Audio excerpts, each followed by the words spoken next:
Right. So here's a quick little video that I just put together to briefly sort of walk through how the sequencer currently works. So I just load up a level. Uh, this is like the one I was just messing around in. It's like the lower port. And I've got these things here called sequences. And actually I have one of them that I use for like the port one when you go upstairs and it teleports you. So you can like see that it just plays that and then does the thing. And it does it using all these events. And yeah, by default it repeats itself. And you can see that it's actually moving the player in this case because I actually changed the transform on the entity itself, which isn't always ideal, but I'm still working on refactoring some stuff for the for the entities on the animation side, because currently it still sort of relies on the mesh entity to do it, rather than needing only the renderable information. But yeah, so that's like a basic sequence, and if I create a new one, let's call it uh, mm, market fly through or something like that. Yeah, so we create a new sequence. Currently, it's actually not even saved yet. I just have to press save for it to save, but you won't really be able to see that information. It just does it in the background. So you can see that the window is pretty much empty, not much in here. And so the first thing that I have to do is create a new track. But even this track has no duration or anything, so I can add some seconds to it, but I can also automatically fit stuff to the events. But usually I start this way, or at least currently I do. And for example, I can create a camera event. And this camera event, I can update the camera to match the one that's currently here. And then it will play this camera when I'm in it. So you can see here this marker, like one of them is a ghost where my mouse is, and then there's the one where we actually are. And so the thing we can do here is we can start messing with the camera position. We can rotate, and yeah, like the rotation reset here because it didn't properly copy it. Yeah, get a roll. So I can sort of put or start putting in some interesting sweeps and swipes and stuff. So let's actually turn off the timeline cameras and pull out for a bit, because for the cameras I actually have some gizmos, so I can easily just move them on a plane. Or well, normally I can, but I don't have them properly turned on currently, I think. It's there you go. So it doesn't always work properly because I wrote it mainly to work with the blending type. So this is using linear blending for the camera, so I can just sort of have it blend from A to B.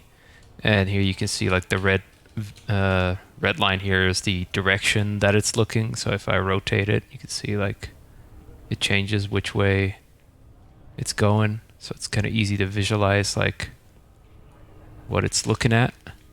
So if I, for example, go up here and just kind of want to make a big swoop or something, you can do it like that. But this one's linear, and it's like, oh, I want it to bend a little, so I can make it a Bezier one, and I can start sort of pushing it around so that it works a little differently.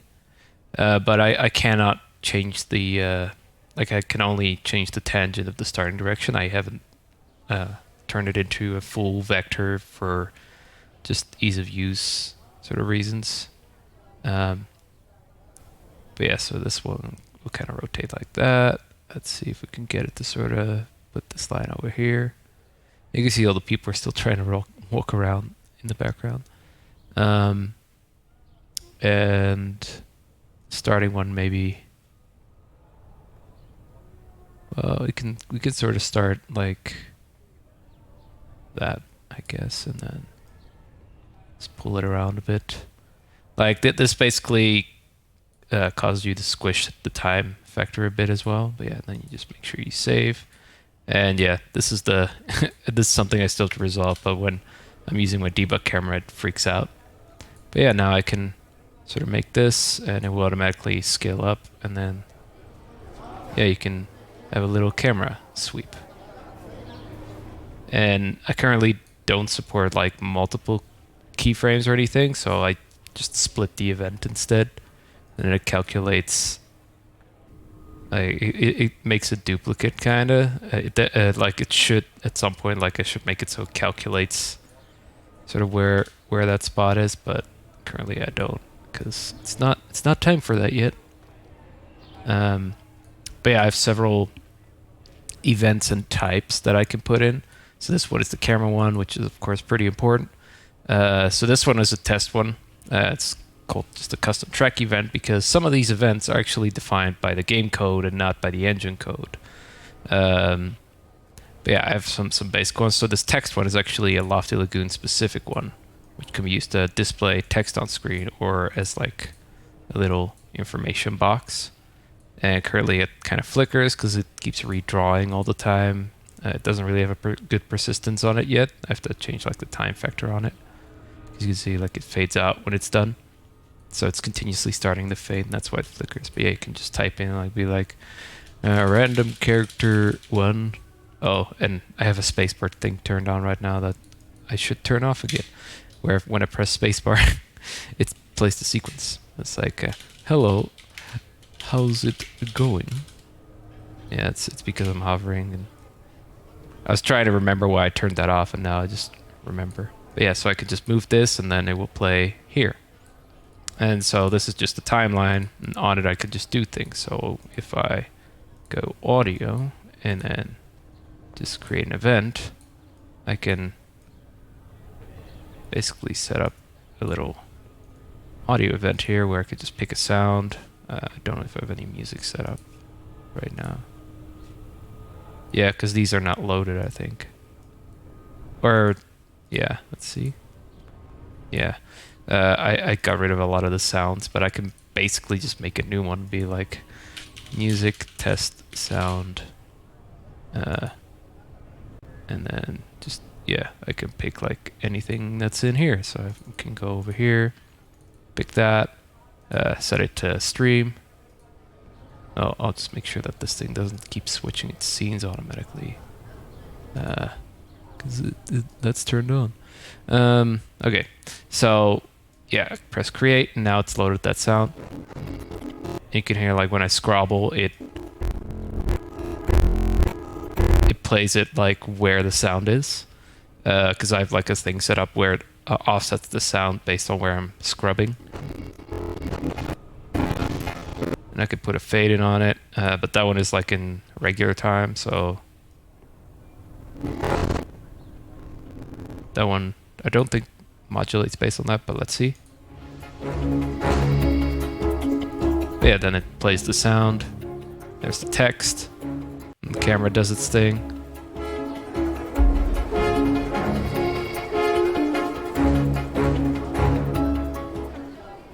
See, and then it just fades out. So speaking of fading, because it just starts, I also set up some events for fading stuff in and out. So these are actually extra render pass things.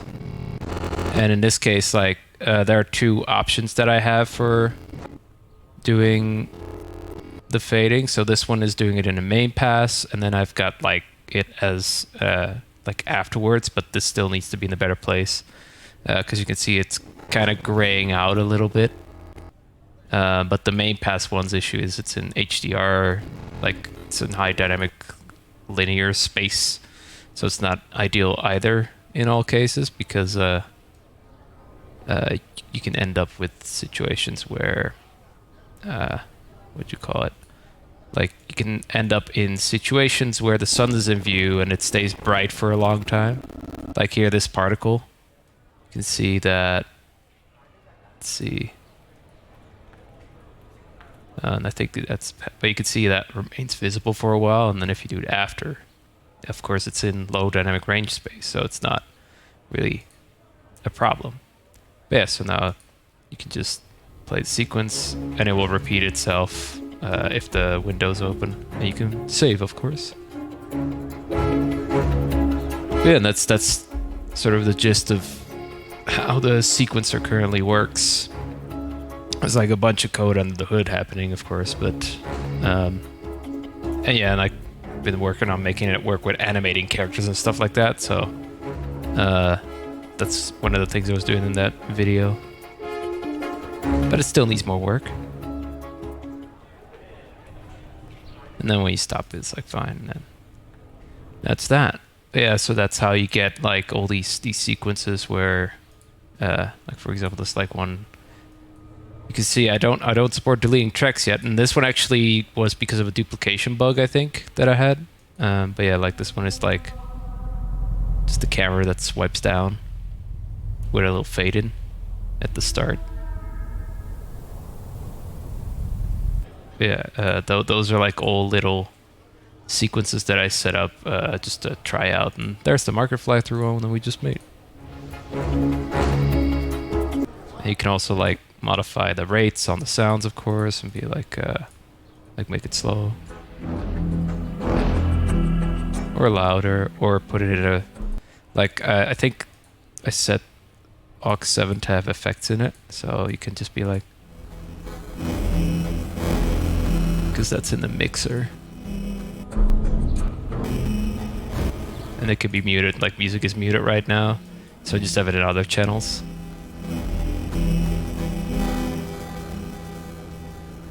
See, and it has a reverb on it. But yeah, that's like you put it in whatever channel you want, and yeah, you can just set the rate and you can set the volume and blah blah, all the necessary things.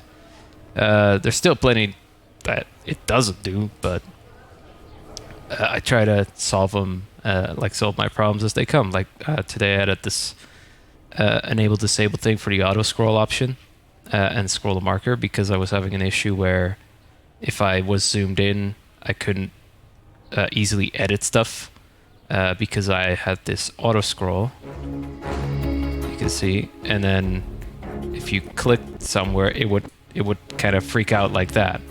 So I would just turn it off, and then I can easily still be in this area, and I added like a right click thing where I can kind of scroll from left to right, but that isn't really working properly yet.